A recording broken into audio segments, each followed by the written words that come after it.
பள்ளி விடுமுறை சமயத்தில் தன்னோட அப்பா அம்மாவோட கிராமத்தில் இருக்கிற தன்னோட தாத்தா வீட்டுக்கு அந்த சின்ன பொண்ணு போயிருக்காங்க.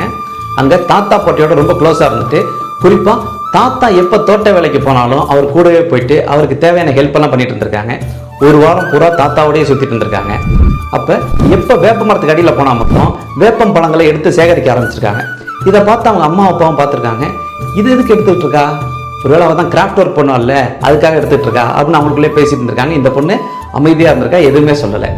ஒரு வாரம் கழித்து ஊருக்கு போகும்போது, அப்பா சென்னைக்கு முன்னாடி ஒரு சில இடத்துல நான் வண்டியை நிப்பாட்ட சொல்லுவேன், எனக்காக நிப்பாட்டுங்கப்பா ப்ளீஸ்ப்பா அப்படின்ட்டு இருக்கா.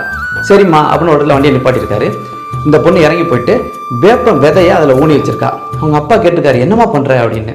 இல்லைப்பா, இதுமாரி 100 விதைகள் நம்ம ஊனி வச்சோம்னா ஒரு 10ஆவது முளைக்காதா, இதை வச்சு நான் அழகான கிராஃப்ட் ஒர்க் பண்ணலாம், இது நம்ம வீட்டை அழகாக்கும், ஆனால் இந்த மரங்கள் எல்லாமே நம்ம இருக்கிற இடத்தையே அழகாக்கும்லப்பா அப்படின்னு சொன்னோன்னே இவருக்கு அப்படியே மகிழ்ச்சி தாண்டவ மாடுது. உனக்கு யாராம்மா இதெல்லாம் சொல்லி கொடுத்தா அப்படின்னு கேட்டிருக்காரு. தாத்தா தான்ப்பா, நம்ம வாழ்நாளில் குறைச்சலா 100 மரமாவது நடணும் அப்படின்னு அவர் சொல்லியிருக்காருப்பா, அதனால தான் இப்போயே நட ஆரம்பிச்சிட்டேன் அப்படின்னு சொன்ன உடனே இவருக்கு அவங்க அப்பாவை நினச்சி மகிழ்ச்சி, பொண்ணை நினச்சி மகிழ்ச்சி. சின்ன வயசில் இருக்கிற பிள்ளைங்களுக்கு நீங்கள் எதை சொல்லிக் கொடுத்தாலும் பசுமரத்தாணி மாதிரி அப்படியே பதிஞ்சிடும். அதனால் அப்போவே அவங்களுக்கு நல்லதை செய்ய பழக்கிட்டீங்கன்னா அவங்க எவ்வளோ பெரிய ஆளானாலும் அவங்க கிட்டேருந்து நன்மை தரக்கூடிய விஷயங்கள் மட்டும்தான் வெளிப்படும்.